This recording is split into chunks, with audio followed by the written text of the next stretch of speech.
Hi friends, welcome to L P vibes. இன்றைக்கி நம்ம வீடியோவில் வாழைப்பூவும் வேர்க்கடலையும் வச்சு பொரியல் தாங்க பார்க்க போகிறோம். ரொம்ப ஈஸியான ரெசிபி. வாங்க எப்படி செய்கிறதுன்னு பார்த்துடலாம். ஒரு பாத்திரத்தில் கொஞ்சமாக வேர்க்கடலை எடுத்துருக்கேன். அதுக்கப்புறம் ஒரு 6 பல் பூண்டு போல் சேர்த்துக்கோங்க. இதை நல்லா ட்ரை ரோஸ்ட் பண்ணிக்கோங்க. மிதமான சூடில் வச்சு வறுத்துக்கோங்க. மெல்லமாக வறுத்தா போதும், ரொம்ப ஹை ஃப்ளேம் வேண்டாம். இப்போ இதை வறுத்தாச்சு.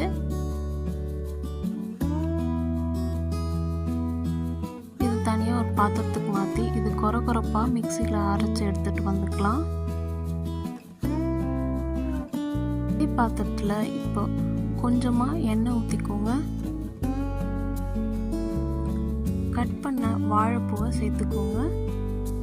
இது எல்லாத்தையும் சேர்த்துட்டு நல்லா வதக்கிக்கோங்க.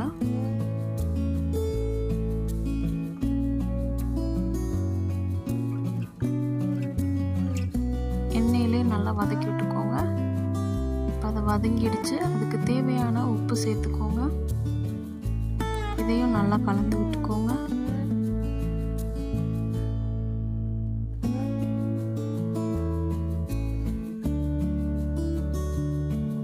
இப்போ இதுக்கு தேவையான தண்ணி நான் லைட்டாக தெளித்து விட்டுக்கிறேன். ரொம்ப அதிகமாக சேர்க்க வேண்டாம், லைட்டாக தெளித்து விட்டுக்கோங்க. இதையும் நல்லா கலந்து விட்டுடுங்க. வாழைப்பூ வெந்துடுச்சு.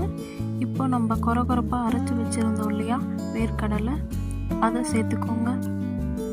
இதை எல்லாத்தையும் சேர்த்து நல்லா கலந்துக்கோங்க. நல்லா ஒரு 5 நிமிஷம் போல் இருக்கட்டும். நல்லா வதக்கிக்கோங்க.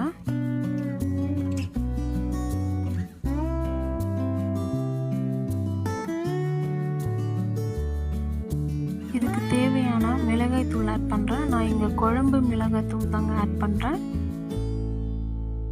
இது ஒரு 2 ஸ்பூன் போல் ஆட் பண்ணி இதையும் சேர்த்து நல்லா கலந்து விட்டுக்கோங்க.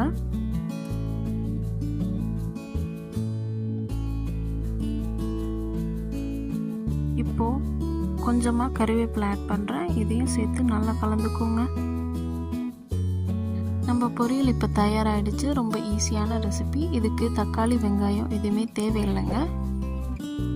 வீடியோ பிடிச்சிருந்தா கண்டிப்பாக லைக் பண்ணுங்கள், சப்ஸ்கிரைப் பண்ணுங்கள். தேங்க்ஸ் ஃபார் வாட்சிங்.